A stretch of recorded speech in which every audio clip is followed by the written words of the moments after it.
Salam hanımlar, yeni videoma hoş gəlmisiniz.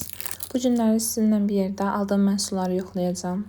Hansıları dadlıdır, yəni almağa dəyər yoxsa yox. Bu şokoladı ilk dəfə almışam, Rahat Marketdən aldım. Dadı düzdür, o qədər pis deyil, amma bir şokomoki deyil, yaxud da ki Nutella deyil. Yəni əgər onlardan yersinizsə bunu bəyənməyə bilərsiniz. Ham aldım, oğlanlar üçün olan versiyadan. Çünkü mənim oğlum var, istəyirəm ki oyuncaqlarla ona uyğun olsun. Tadı çox dadlıdır, yəni çox bəyənirəm bu kukruzu. Şirin kukruz sevənlər çox bəyənər məncə.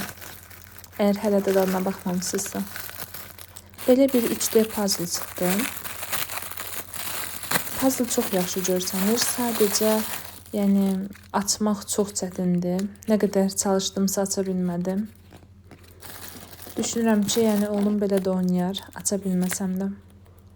Əslində shorts videoların çoxunu səssiz formatda edirəm, ASMR. Amma yəni səsli sevib sevmədiyinizi mənə bildirərsiniz şərhlərdən. Bunu da Rahat Marketdən almışam. Dadını da bəyəndim, yəni yaxşıdır. Almağa dəyər. Hanımlar, əgər videolarımı bəyənirsinizsə kanalıma abunə olub mənə dəstək olsanız çox sevinərəm. Hamıya təşəkkürlər. Sağ olun.